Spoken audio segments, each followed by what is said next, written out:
अस्सलामु अलैकुम वरहमतुल्लाहि वबरकातुहू। साथियों, कैसे हैं आप सभी? उम्मीद है कि सभी खैरियत से होंगे। आज मैं आप लोगों के सामने आरपीएससी सेकंड ग्रेड के सिलेबस के अकॉर्डिंग एक टॉपिक लेकर के आया हूं। आरपीएससी सेकंड ग्रेड का नया सिलेबस जारी हुआ था, तो उसके अंदर सेकेंडरी और सीनियर सेकेंडरी के लेवल की ग्रामर ज़्यादा दी गई है। शुरू वाला जो पार्ट है उसके अंदर सीनियर सेकेंडरी व सीनियर सेकेंडरी की ग्रामर दी हुई है, और दूसरे पार्ट के अंदर ग्रेजुएशन लेवल की लिटरेचर दी हुई है। उर्दू अदब, गज़ल वगैरह, मज़मून वगैरह बहुत ज़्यादा दिया हुआ है। और उसके बाद पढ़ाने के तरीक़ाकार हैं। तो आइए हम सबसे पहले कवाइद की तारीफ़ समझ लेते हैं। कवाइद, इसको इंग्लिश में ग्रामर कहते हैं, हिंदी में इसको व्याकरण कहते हैं। तो कवाइद कायदे की जमा है। कायदे की जमा है। कायदे के लग़वी मायना ज़ाब्ता, तौर तरीक़े के हैं। इस्लाही मायना किसी भी ज़बान को पढ़ने और समझने और लिखने के लिए जो तौर तरीक़े या उसूल तैयार किए जाते हैं उन्हें कवाइद कहते हैं। राइटिंग थोड़ी सी अजीब लगेगी, सही नहीं है मेरी राइटिंग, लेकिन फिर भी मैंने कोशिश की है आप लोगों को पढ़ाने की, तो आप लोग गौर से पढ़िएगा इंशाअल्लाह। मिसाल इसमें देखो, इस्म, ज़मीर वगैरह ये सब कवाइद हैं। उर्दू में भी दुनिया की दीगर ज़बान की तरह उर्दू कवाइद तैयार किए गए हैं। उसूल और कवाइद ज़बान की बुनियादी चीज़ है। उसूल और कवाइद ज़बान की बुनियादी चीज़ है। अब इसी तरह से देखिए, जो पहला टॉपिक आरपीएससी सेकंड ग्रेड के अंदर इस कवाइद के अंदर मौजूद है, तो वो हरूफ तहज्जी है। हरूफ तहज्जी ये इल्म हिज्जा के अंदर आता है। इल्म हिज्जा के अंदर आता है हरूफ तहज्जी। इसको पढ़ना ज़रूरी है। यानी हरूफ के बारे में जो हम पढ़ते हैं, हरूफ के बारे में जो इल्म हासिल करते हैं, उसको इल्म हिज्जा कहते हैं। और इल्म हिज्जा के अंदर ही हरूफ तहज्जी आता है। ये एक ही चीज़ है।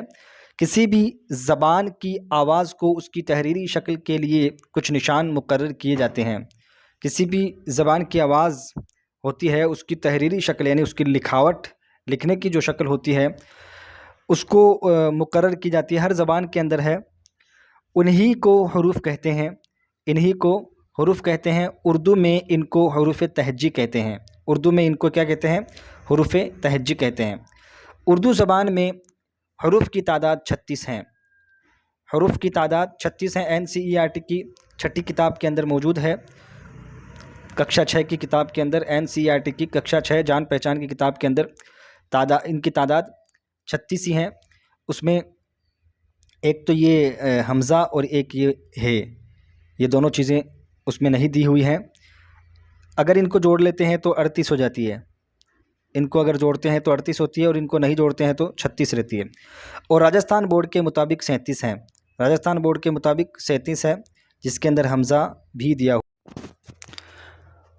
हरूफ की साख्त के एतबार से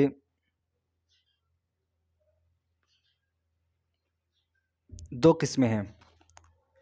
साख्त के एतबार से हरूफ की दो किस्में हैं, जिसमें से नंबर 1 मुफ़रद हरूफ, नंबर 2 मुरक्कब हरूफ।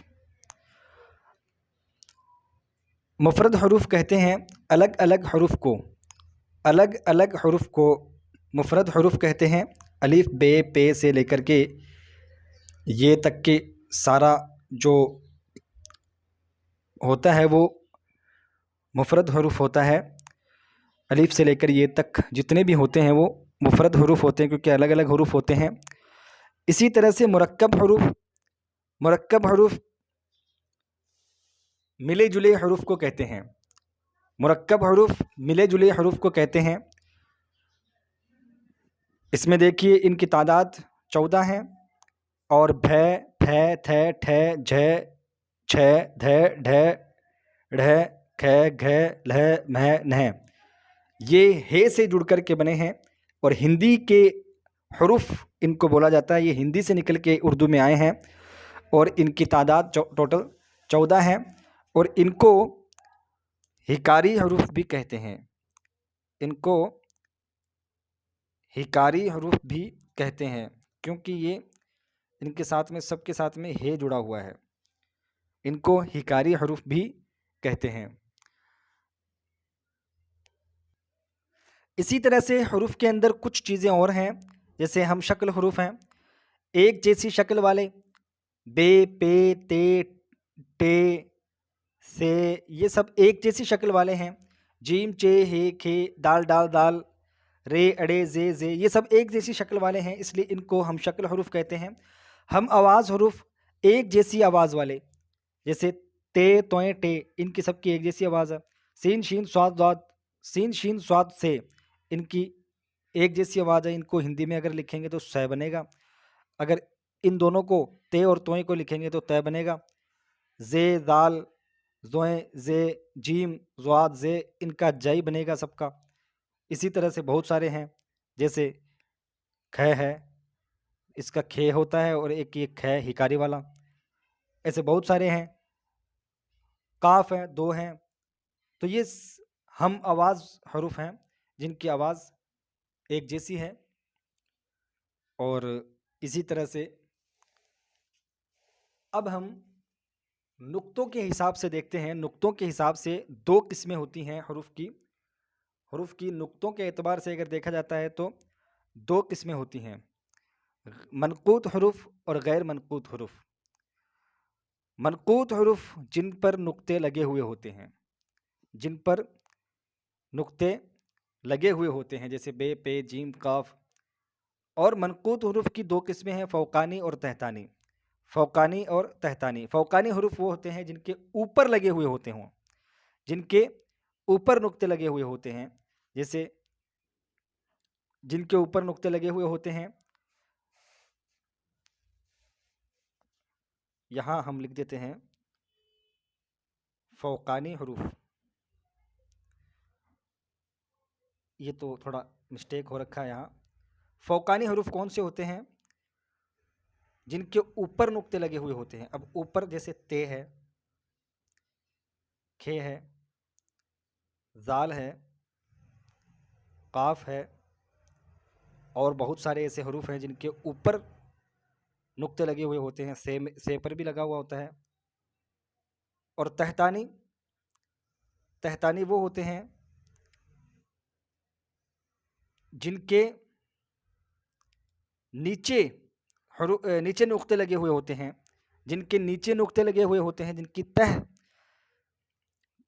जिनकी नीचे नुक्ते लगे हुए होते हैं, उनको तहतानी हरूफ कहते हैं। जैसे बे है, पे है, जीम भी इसी में आएगा, तहतानी में आएगा जीम। इसमें कंफ्यूज हो जाते हैं काफ़ी, जीम तहतानी में आएगा। और बहुत सारे ऐसे नून हैं, ये फ़ौकानी में आएगा, सॉरी, नून के ऊपर लगा हुआ होता है, ये फ़ौकानी में आएगा तहतानी के अंदर। और बहुत सारे हैं, जैसे ये है ना, ये अगर ये शुरू में आता है तो तहतानी में आएगा, क्योंकि इसके नीचे नुक्ते लगे हुए होते हैं। शुरू में अगर किसी लफ्ज़ में आता है तो ये तहतानी में आएगा। और बहुत सारे ऐसे अल्फाज हैं, ऐसे हरूफ हैं जिनके नीचे नुक्ते लगे हुए होते हैं, उनको तहतानी कहते हैं। गैर मनकूत हरूफ जान लेते हैं हम। गैर मनकूत हरूफ, गैर मनकूत हरूफ कौन से होते हैं? देखिए, गैर मनकूत,